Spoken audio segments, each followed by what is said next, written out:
আচ্ছা, এটাও তো হতে পারে কাল রায় তোমার শাস্তি হলোই না, তুমি বেকসুর খালাস পেয়ে গেলে। তুমি তো কতজনের নাম বলেছো, কোথায় কিভাবে কি হয়েছে সবটা তো বলেছো। তো যদি ধরো কিছু নাই হয়, তোমার কিসের আনন্দ, তোমার কিসের সুখ? কাল যদি রায় তোমার শাস্তি না হয় তাতে আমার আনন্দ হবে না? বেশ, তুমি তোমার আনন্দ নিয়েই থাকো দিঠি, কিন্তু আমি তোমায় কিছু কথা বলে দিই। প্রথম কথা, আমার শাস্তি হবেই আমি জানি। আর দ্বিতীয় কথা, যদি শাস্তি নাও হয় তার মানে এই নয় যে তুমি আমার সাথে যোগাযোগ রাখতে পারো। দিঠি, যোগাযোগ এক পক্ষে হয় না, দুপক্ষের দরকার হয়। আমি যদি তোমার সাথে যোগাযোগ করতে না চাই, তুমি কি জোর করে আমার সাথে যোগাযোগ রাখতে পারবে? দিঠি দেখো, আমি এসব কান্নাকাটি একদম পছন্দ করি না। সরি। কেন দিঠি? কেন একটা অনিশ্চিত জীবনের সাথে নিজের জীবনটাকে এইভাবে জড়াতে চাইছো? কেন তুমি তোমার জীবনটাকে এইভাবে ধ্বংস করতে চাইছো? আমি তোমাকে ভালোবাসি ছোটু।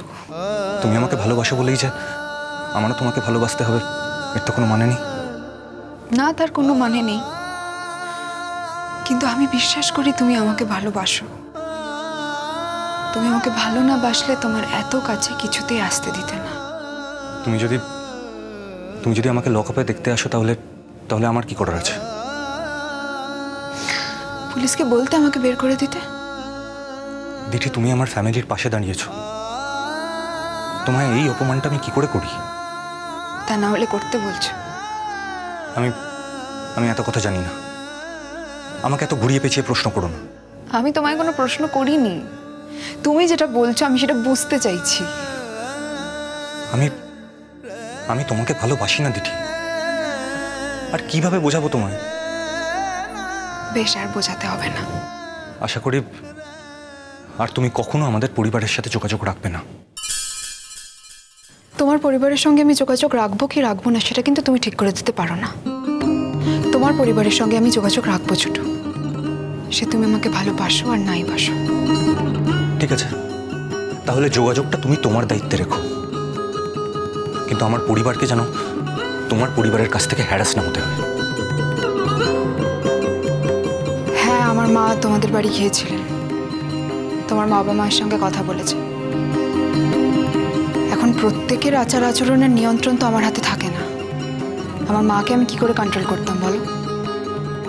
কিন্তু তা বলে আমার অনুভূতি কোথাও কমে যায় না। আমি তোমার কাছে হাত জোড় করছি দিঠি,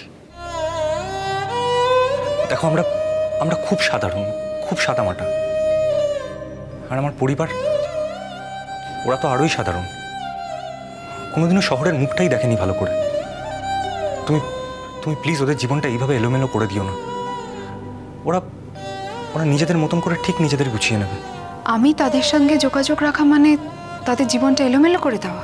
হ্যাঁ তাই, কারণ তুমি ওখানে গেলে 5টা লোকে 5 রকম কথা বলবে, আর আমার পরিবারের লোক অপ্রস্তুত হবে। তুমি আমার উপর এইটুকু ভরসা করো, তোমার বাড়ির লোকেদের অপ্রস্তুতে ফেলার উদ্দেশ্য আমার নয়। তাহলে তোমার উদ্দেশ্যটা কি? সত্যি কথা বলবো?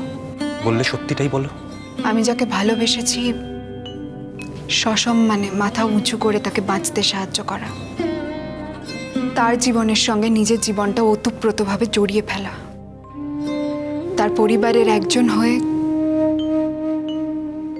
তার পাশে থাকা। আমি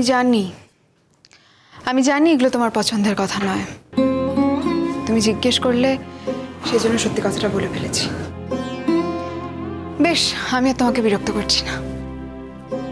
হ্যাঁ, তুমি চলে যাও প্লিজ, এবার এখান থেকে চলে যাও। হ্যাঁ, আমি চলেই তো যাচ্ছি। আর যাই হোক, জোর করে তো কারোর কাছে আসা যায় না, জোর করে কারোর মনও পাওয়া যায় না।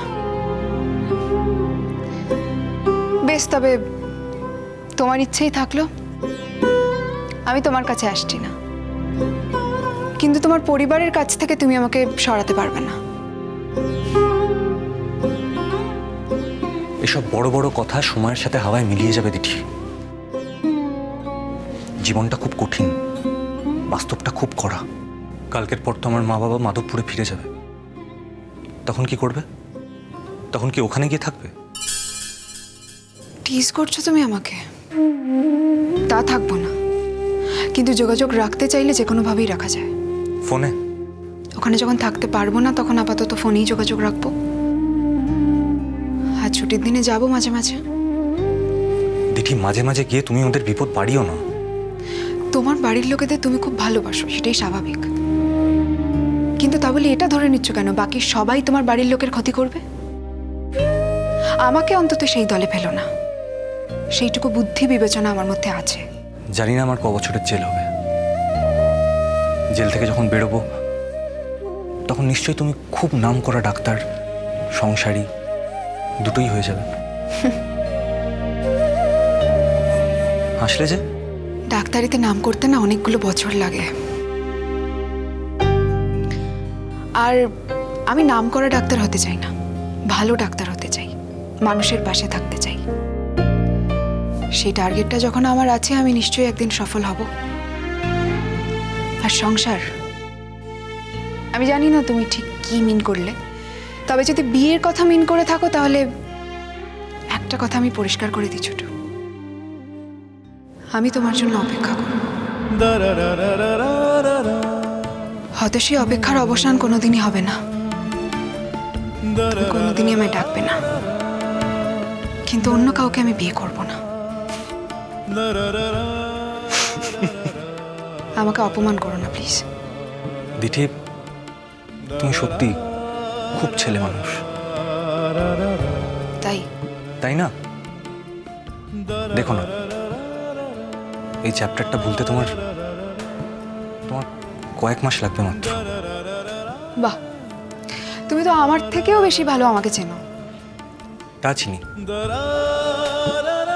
এটুকু চেনার জন্য বেশি কিছু করতে হয় না, সাধারণ বুদ্ধি থাকলেই চলে। আমি তো বললাম আমি তোমার সঙ্গে চ্যালেঞ্জ করতে চাই না। এক মিনিট।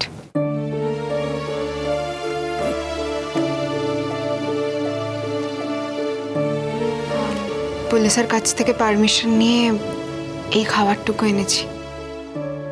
আমি আমি এখন কিছু খাবো না। আমি চলে গেলে কখনো যদি ইচ্ছা হয় তখন খেও।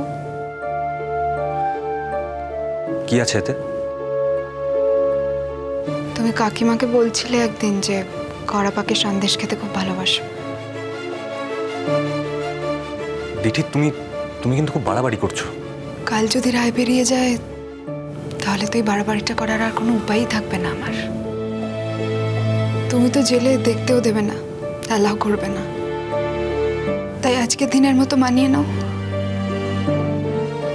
এইটুকু ফিরিয়ে দিও না প্লিজ, এটা আমার রিকোয়েস্ট।